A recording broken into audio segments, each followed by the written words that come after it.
Well, another tropical update, another morning, 8 a.m. PST, October 1st. Here's Marie, Hurricane Marie. Look at that eye. This thing is clearly strengthening. The NHC went with 90 knots or 105 miles per hour. Um, Microwave shows 9Z showed a closed mid-level eye wall, and visual satellite image showed an increasingly symmetric cloud pattern with very cold cloud tops. I say that's an eye. I mean, cold in minus 80 on the center. They said at 90 knots based on satellite certification. It's moving over warmer water around 20 C in moist air, and low shear. Ship guidance shows it should have rapid certification through the night, and Marie is becoming a major hurricane very soon. Lake was 120 knots by 24 hours. Let's look at the track. Based on the track, it should head northwestward, then lean more northwesterly, or maybe a little bit more north in the long term as more of a weakness forms, based on what the ANSI says. It goes along the TPCN, which is right on here. The intensity models, a lot of them like to take it up to Cat 4, and I definitely agree with it. I think this thing will become a very intense hurricane. It has about 2 days to do it. I mean, and I think it will do it tonight into tomorrow. Now we're going to look at 91. 91L, which has formed in the Western Caribbean.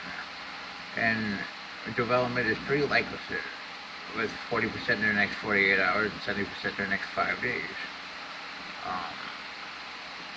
Let's take a look at our system. Here it is. And what we can see, we can definitely show easterly winds on the north. We definitely can see northerly winds on the western side. And it's pretty clear that a broad low-level circulation is starting to form with this system. And this system should move west-northwesterly into the Gulf of Honduras during the next 24 to 56 hours to become a tropical cyclone. I think it will probably get the name Gamma. I mean, based on everything I can see. There's not much models available, but we do got the intensity. And it has about 48 hours, and the ship generally takes it to a mid-level tropical storm. Let's look at the GFS, which shows it making. Actually, it keeps it more over water than earlier models showed. So more likely a weakness to the north allows it to get a little bit stronger.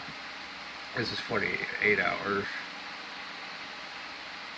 72 hours. It doesn't barely hit over the Yucatan anymore. 96 hours. 120 hours. And you can also see our system behind it. Let's look at it, which is now approaching the Leeward Islands. And this should move into the Western Caribbean in the next 3 to 4 days. And also have a center formation into a tropical cyclone. Which this model does hint at 420 hours. And 91 and future 92, we'll have to see. 91's going to get into the Gulf somewhere, and a wave approaching the islands is probably going to develop in the Western Caribbean and become a very interesting system. We'll have to see. I mean, models are all over the places in 7 to 8 days currently. But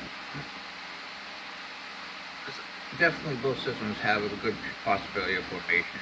91 are almost certainly going to become a tropical cyclone. And, well, we got another pest. I mean, Polar back. Oh my God, it's back, and it's getting affected ahead west southwestward. And right now, I'm labeling it at a 20% chance of formation. That is a convection. Maybe I should go 30, but let's just say that we'll probably never get rid of this storm. Heard it on the models at 72. Well, we can look at the ECMWF at 72, which also shows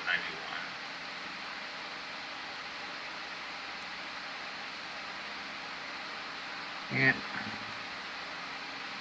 finally CMC doesn't show much of 120 hours. But like I said, I mean, I expect formation of a cyclone about from 100 or 91.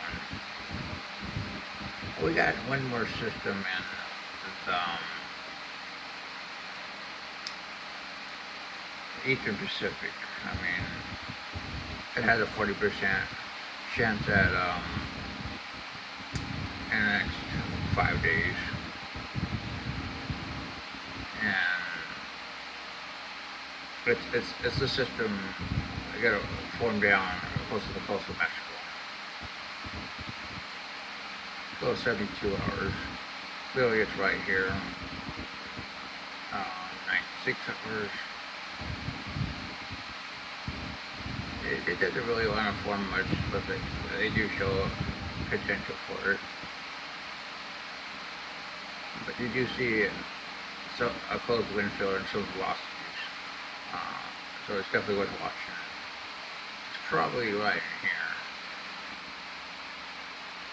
So that's your truck update for today.